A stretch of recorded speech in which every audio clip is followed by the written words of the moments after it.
Oleme Kiviõli esimese keskkooli juures. Viimane tunnikell on lõppenud ja on alanud kooliväline tegevus ehk pikk vahetund. Viimasest kellast esimese kellani. Nii et tere tulemast ja vaatame, mis siis on Kiviõlis ehk mis on seal, kus arvatakse, et elu ei ole.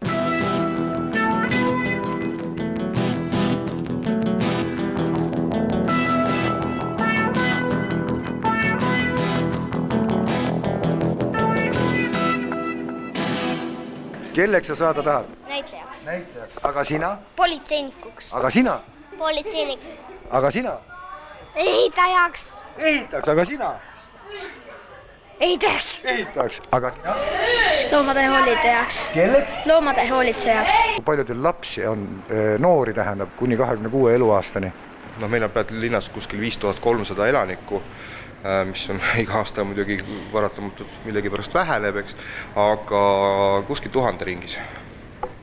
See on ikka päris suur hulk, aga no, tänast olukorda vaadates mina arvan küll, et see hakkab pigem varsti suurenema vähenemistendentsi nagu... Ma loodan, et selles mõttes, et me püüame ikkagi seda keskkonna, nagu ma enne mainisin, et seda keskkonna nagu paremaks muuta, et tuleks ka siia nii-öelda siit läinud inimesed ja kõvule uusi inimesi ja koos peredega, et noh, meil on siin Mägi, eks on ju, kunstide kool, kus on väga kuulsad inimesed on meie koolist sealt välja astunud ja õppetase on seal väga hea. Meil on hea gümnaasium, ettevõtlik kool, eks on ju. Siin on tegelikult üks selline mõtte ja idee liikumas, mis puudutab linnastaadioni rajamist. Et see teema on praegu tõhus ja väga aktiivselt sellega tegeletakse. See staadion tühi maksa üle 1 000 000 euro, tähendab, et... Jah, aga seal on ka täpselt niimoodi, eks see on ka selline valikute küsimus, et siin osas on ka tegelikult ettevõtjad andnud juba oma põhimõttelise nõusoleku kaasa lööma, aga siin on vaja väiksed arvutused ja visioonid natuke paika panna, et ettevõtjatel oleks see kindlus ka, et see staadion ka 10-15 aasta pärast toimiks. Millega te lapsed peale selle, et tuleb täita põhikooli gümnaasiumi seadust ehk lõpetada põhikool, millega nad veel tegelevad? Ma arvan, nad tegelevad paljude asjadega, et meie koolis on muidugi mõned huviringid, aga ma arvan, et enamus lapsi meie koolist käib näiteks peale tunde Kiviõli kunstimuusikakoolis. Praegu on ju kool tühi, millega te tegelete praegu? Me praegu teeme grupitööd, mis on siis looduse kohta ja me peame suurima erinevatest loomadest. Mis teil praegu käsil on? Ma vaatan teile siin materjal põranda peal. Põhimõtteliselt me õpime nendest loomadest, kes vahepeal on nagu vees ja siis... Kahepaiksetest? Jaa, põhimõtteliselt. Ja siis siin mõned on linnud ja siis mõned on näiteks saarmas, Ameerika naarid ja muud. Kas ei ole ka sellist seisu, et poisid kasutavad ära tüdrukud, sellepärast et tüdrukud on hästi töökad, poisid on laisad? Ei. Poisid teevad ka kõvasti tööd? Ja. Kindel? Ja. Ja mis te siis teete, kui te oma uurimistöö ära olete saanud tehtud ja saate koolimajast minna nagu välja ja teil on nagu nõndanimetatud vaba aeg kuni järgmise koolipäeva alguseni? Millega te tegelete? Ma käin muusikakoolis. Ja mis pill? Klaverit ja kannelt. Miks ma ei imesta? Kannel on kuidasmoodi, kas sul näpud ei valuta kandlast? Ei. Ja milline on sul see Eesti kannel või on ikka suur kannel? Suur. Sina? Mina siis nagu praegu ma tõesti ei käi kusagil trennis, aga ma muidu käin neljapäev ja siis teisipäev jõusaalis ja siis mina unistan minna suurematele spordialadele ehk siis nagu Airsoft. See on siis nagu sõjasimulaator päris elus. Ikkagi pisikene viikingi ja sõjamehe hing on sees? No ikka. Ja siis nagu see on lihtsalt kahju tõesti, et see sport on väga kallis, et sul on vaja osta see nagu relvad ja muud värk, mis tõesti maksab väga palju. Mis te arvate, kui mitu tundi nad huvitegevusega nädalas tegelevad? Ma arvan, et keskmiselt võiks öelda, et 2 tundi nädalas. Ma arvan, et kui ikka peab keskmise arvutama, et lapsed on erinevad, et muusikakooli lastel on kindlasti suurem koormus, nemad ju käivad seal võib-olla 4 korda nädalas, ehk siis tund korraga 4 tundi. Aga et pakun, et umbes 2 tundi nädalas. Aga palju nad õpivad järgmiseks päevaks? Palju kodusid ülesanded on? Oi, see on väga hea küsimus. Väga julgelt võin öelda, et meie kooli lastel kodutöid on nii minimaalselt, et ma arvan, et mõned lapsed võivad teile öelda, et nad ei mäleta, millal nad viimati kodutööd tegid. aga see on ju eesmärk. Meie kooli eesmärk on see, et õppimine toimub koolis, kodutöid jätta minimaalselt, parem kui üldse mitte. No see öeldakse ju, meie täiskasvanud ütleme nii, et me ei võta tööd koju kaasa, laps teeb 8 tundi päevas tööd, 6 tundi tööd koolis, oma põhitööd, miks ta peab kodus siis veel tööd tegema? Huvijuhi töö Kiviõli esimeses keskkoolis on väga äge. Meil on nii äge kollektiiv, et me saame teha siin selliseid asju, mida me õigeks peame. Ja ma arvan, et seda tunnevad meie lapsed, et õpetajatel on siin mõnus töötada ja ma arvan, et meil on õnnelikud lapsed.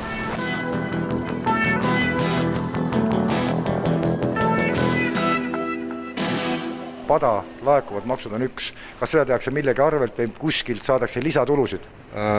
Ütleme niimoodi, et linn toetab teatud piirini, aga kui tuues nüüd välja näiteks samase Idablokk, jalgpalliklubi Irbis, korvpallipoisid, siis väga suur panus on seal vanemate ettevõtetel, kes ikkagi toetavad ja aitavad kaasa. Ja kõige rõõmsam on see, et nad ise nagu entusiastid, nad käivad võistlustel kaasas ja elavad kaasa ja samamoodi siis ka materiaalselt toetavad. Et linnal paratamatult on teatud piirid, kuhu neid saab toetada, eks on ju, aga tuleb leida ka sponsoreid ja ettevõtteid. Tähendab, et praegusest jutust tuleb välja, et teil on haruldasel kombel vedanud, et teie lastel, teie õpilastel on perekonnad taga, aga samal on kõlanud ka numbrid, 9 eurot kuus, 15 eurot kuus, need on arusaamatult väiksed numbrid huviringide eest. Kui suurel mahul linnavalitsus ja volikogu oma otsustega toetab ja kui palju see ringi või spordiklubi oma hind tegelikult on, kui palju ühe õpilase peale maksate? Ütleme, et summad on tulnud sellest, et on ju katsetatud ka mujal suuremaid, see näitab lõpuks seda, et lapsed kaovad sealt trennidest või huviringidest ära. Ja teine asi on ka nagu see, et teatud piirist, kui on 3-4 last juba käib kuskil huviringis või ühes koolis, siis on nagu maksuvabastused ka võimalikud.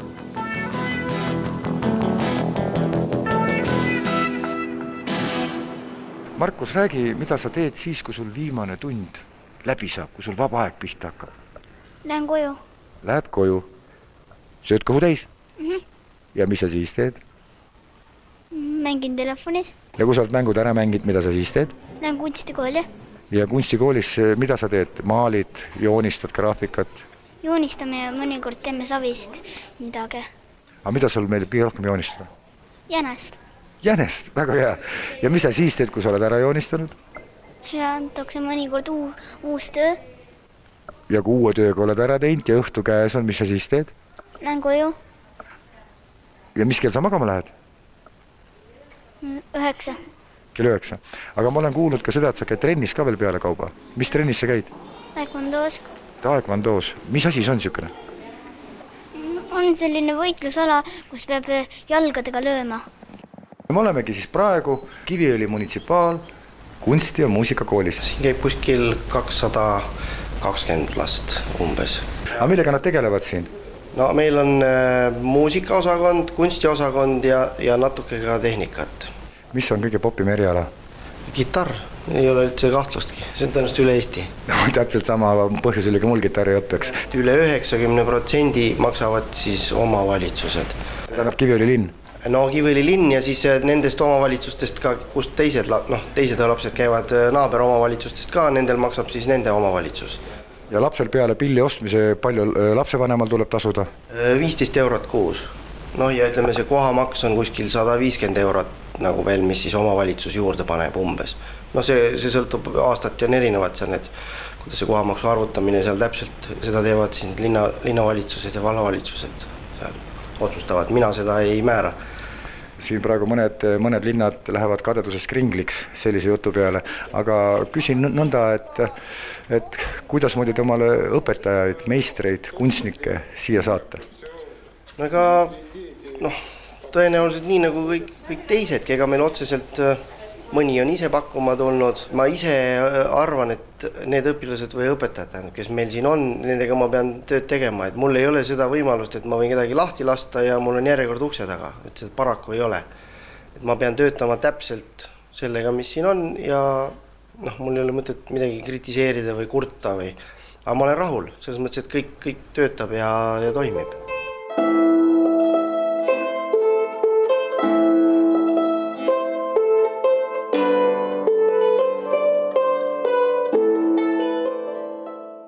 Kuidas on siis õpetada Eestile nagu väga tähtsat pilli, rahvuspilli kannelt lastele? Kannelt on õpetada suur väljakutse. Ma arvan seda, et kannel on gurmaanide pill. See ei ole nii populaarne nagu kitarr, mida soovivad õppida väga paljud lapsed. Kannel tuleb teha atraktiivseks ja lasta lapsel vaimustuda sellest pillist, selleks, et ta tahaks seda pilli mängida.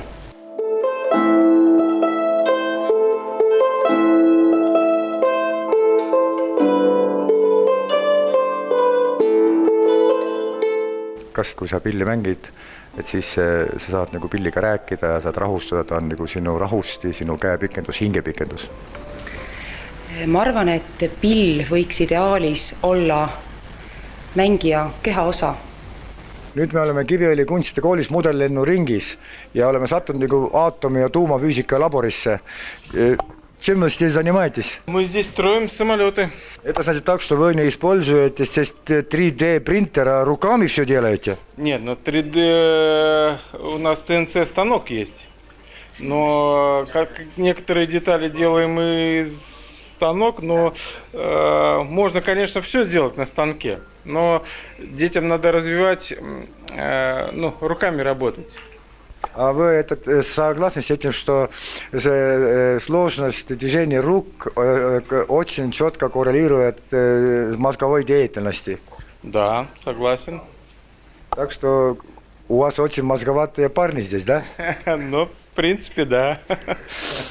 А сколько у вас детей ходит? И сколько за это кружок платить надо? 6 евро в месяц.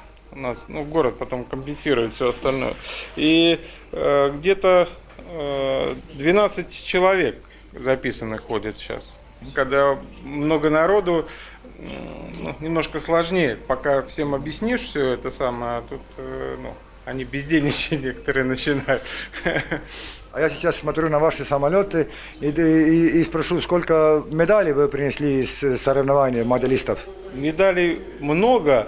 Я был на чемпионате мира в Германии в 2010 году, и у меня было 6-е место.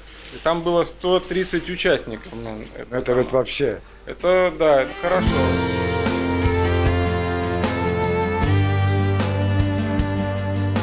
Sattusime helistuudiosse, kus õpetatakse nii heli miksimist, soundide tegemist, trummide lindistamist ja kuidasmoodi üldse saab üks normaalne plännimine korralikuks heliks või korralikuks plaadiks. No praegu meil on niimoodi, et meie koolist paar õpilast nagu huviringina, nad tulevad tavaliselt Redeti peale tunde ja siis Eesti kooliga on ka nagu seotud, et Eesti koolist tulevad lapsed, ka nagu huvi korral, kui nad tahavad midagi nagu DJ-d või miksida natukene, siis nad tulevad, küsivad, toovad enda lugusid, siis ma näitan, kuidas see võiks nagu minu arust paremini kõlada, ja niimoodi see käibki.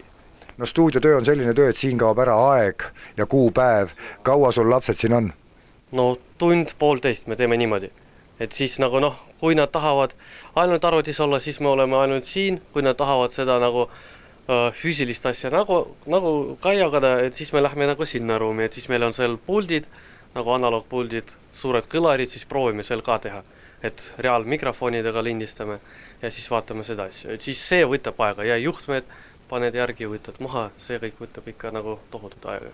Kas räägitakse ka, kuidas heli tekib ja mis asi see heli üldse on? Jah, ikka, sest füüsikatunnis nad saavad seda infot, aga see kohe kaob ära ka peast. tulevad siia, siis küsid, aga miks meil Kaja nagu ruumis on? Ja siis, keegi ei tee, et siis vaatavad nagu ringi. Et siis nagu seletad, miks need paneelid siin on igal pool ja... Suur tänu ja jõudu sulle, sest tegelikult sinu stuudios tulevadki sellised asjad välja, nagu supermuusikad ja kõik muud asjad. Ja kui õpilane ei tea seda, siis ta arvab, et elu ongi selline nii, nagu ta kuuleb kõlarist, aga tegelikult teed heli vist sina? Jah. Mis põrgumasinad nüüd siin on? Kangasteljed. Kangasteljed? Need on nüüd sellised asjad, et kuhu saab niite pikad jupid peale panna ja sinna vahel oma tujud põimida. tähendab, see on nagu kaasaegsele noorele, nagu nad saavad aru, kui te ütlete antidepressant või? See ei ole mitte ainult kaasaegsele, see toob nagu kõikide kiiksud on siin lubatud. Et nad ei häbene enam neid ja siis nad näevad neid nagu omas värvis ka. Siin on niimoodi, lõimed on selgrooks ja siia sisse jääb pidama kõik värv, mis kellegile pähe tuleb, sest asja alguseks ongi see, et valitakse välja värv. Ja siin on nagu meeleolu muutus näha hästi. Mingisugused käivad siin võib-olla arutamas, mis miski on. See on hästi sõjakas, jah? Ei, see on laiskus. See on väsimus ja siis võetakse see kõige särtsakam asi sisse. Ja siis... Siin on ju 2 korda armastust olnud siis.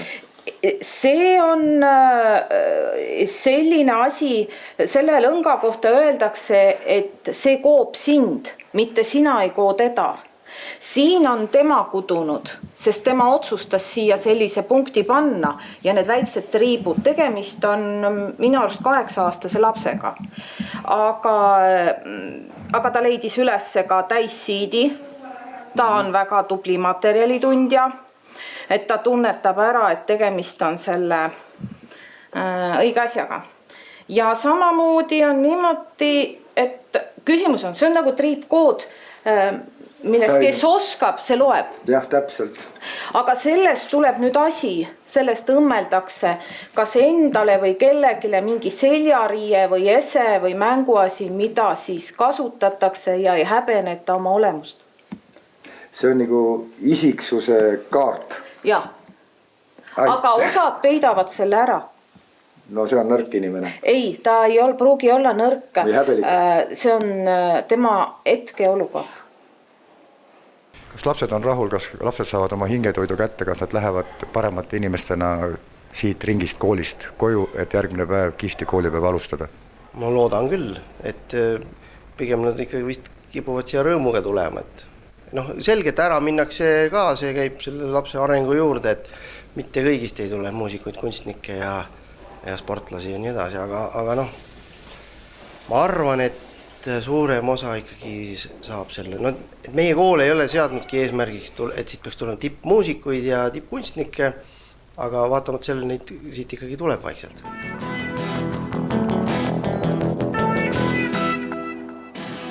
Ja millega meil tegemist on? Eesti Taekwondo Föderatsiooniga, see on selge, aga millega hetkel praegu tegemist on?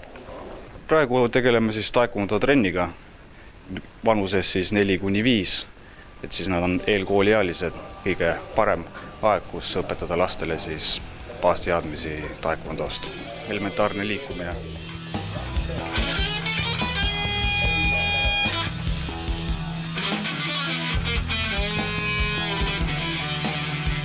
Aga miks sa kummardasid treenerile? Tänutäheks. Aga sina? Tänutäheks. Õige, tänutäheks, sellepärast treener tahab teile head, et teil oleks tugev vaim, tugev keha ja teist tuleksid kihvtid mehed ja naised, on nii?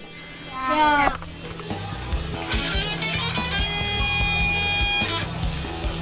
Tere, mis trenn teil hakkab? Taekwondo. Taekwondo. Kas sa tahad saada olümpiameistriks? Miks mitte?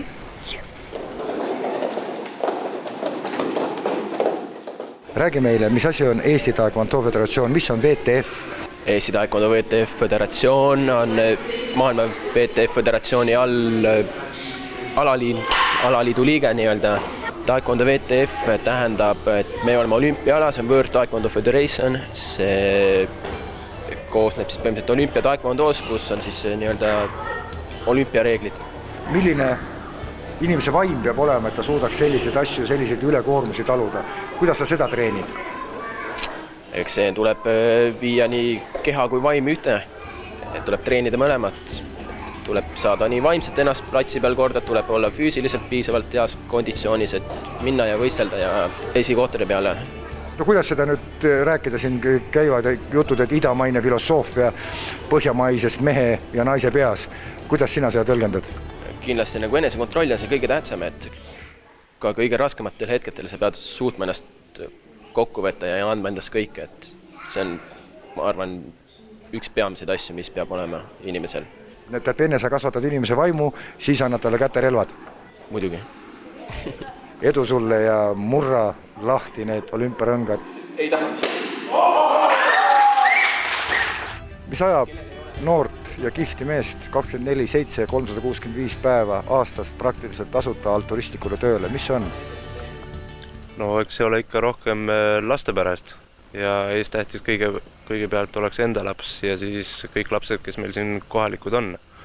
Et nad saaksid ikkagi edasi areneda ja eks need saavutaks ka midagi. Vaimselt, füüsiliselt, neil oleks distsipliin. Nagu ma aru saan, need on kõige tähtsamad kodanikutunnused. Tähendab, väga kes teid aitab või ongi niisugune värk, et puhas ise? Ei, mul on päris hea tutvusringkond, kes on õla alla pannud, alustades seiklusturismist ja enda tuttavatest, et tänu nendele me kõik olemegi selle saavutanud praegu. Idablokk on üks osa Eesti Taekwondo Föderatsioonist, vastab see tõele? Täpselt nii ja mitte lihtsalt üks osa, vaid üks kõige suurem osa see. Sest meil on praegusel hetkel ikkagi üle 100 lapse on meie piirkonnas siin, et see on ikka päris märkimisväärne. Nii et põhimõtteliselt Eesti uued olümpiavõitjad Taekwondos ehk olümpiaalalt tulevad siis kus kohast? Kiviülistika ja seda päris kindlasti. Miks sa teed seda? No kui meie ei teeks seda, siis kes seda teeb? Ja mis on siis Idabloki sõjahüüd? Idabloki võim on massiv. Meil on tugev spordiklubi Idablokk, kas siis kui tuleb staadion, kas siis tuleb ka mingi äärmiselt tugev ja kõrgetasemele jalgpallivõistkond? Jah, sest Kiviõlil tegelikult on, meie võistkond on ikkagi paar aastat tagasi mängis Eesti esiliigas. Praeguseks on see küll nii-öelda laiali läinud, aga meie väiksed alates seal esimesest klassist kuni ja nii edasi käivad ju rahvusvaheliste võistlustel ja on Eesti teatud liigades ka väga tugevad, et sealt on kindlasti olemas järelkasv tugevale ka nii-öelda täiskasvanute meeskonnale. Kuna siis Kiviõli tuleb X-mängude finaal?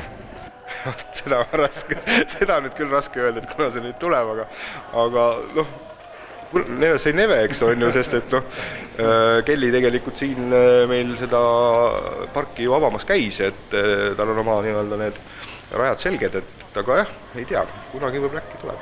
Lihtsalt kuuldes seda väga mõnusat juttu ja väga mõnusat arengukava, siis info on ju kõik olemas, miks mitte siis teha need tipud valmis? Jah, täpselt, nii on. Teil on ikka see põhiseisukoht on ikka see, et kui põhikooli õpilasel põhitöö on õppimine ja tähendab, talle ei tuleks mingisuguseid, ütleme, surrogaatmõtteid pähe, siis teie ülesanne on saada nad taastatud järgmiseks koolipäevaks ja et nad saaksid kell 9 magama. Jah, põhimõtteliselt see eesmärk ongi, et lapsed, kuna see nutiajast on ka praegult ja et saaks nagu sealt ka need lapsed selle arvuti tagant välja, et mul on endal kodus 4 last, kes ka mingil määral ikkagi teevad sporti, käivad muusikakoolis ja jah, et see eesmärk meil on jah, et võimalikult palju võimalusi pakkuda lastele tegemiseks. Öeldakse niimoodi, et tulubaas tekib laekuvatest maksudest ja tulubaasi ümberjaotamisest saavad aluseks prioriteedid. Kas siis Kiviõli linna prioriteet on noored? Kindlasti prioriteet on noored, et oleme selle endale nagu jäädvustanud, et nemad on ka meie tulevik, eks, ja me peame seda keskkonda siin nagu paremaks tegema, et nad kunagi peale õppima minekut siia tagasi tuleks, eks on. Siit jätku küsimus, et on olemas suvepealinn, talvepealinn, lillepealinn, siis on olemas veel palju pealinnu Eestis. Milline pealinn siis Kiviõli saab olema? Kunagi isegi on siin nii-öelda jutuos räägitud, et see on seikluspealinn. Ja see arvatavasti ta ka võiks olla, sellepärast, et nüüd kui lumi ära läheb, siis hakatakse ju välja ehitama uusi just suveks mõeldud atraktsioone, seiklusradasi just lastele ja peredele. Jõudu jaksu ja annaks Taara teile õnne. Aitäh teile. Ma arvan, et lapsed ja lapsevanemad tänavad teid. Kell on 8 õhtul, me oleme Kiviõli südalinnas. Mitte kuskil ei ole noorte gänge, mitte kuskil ei ole laaberdavaid inimesi. Arvan, et kõik on jõudnud oma huvikoolidest koju, oma trennidest koju, väsinud, õpivad järgmiseks päevaks. Ja ma arvan seda, et kell 9 õhtul saavad selle linna noored magama ja homme on nad kell 6 üleval ja kell 8 koolis. Jõudu Kiviõli! Head pikka vahetundi!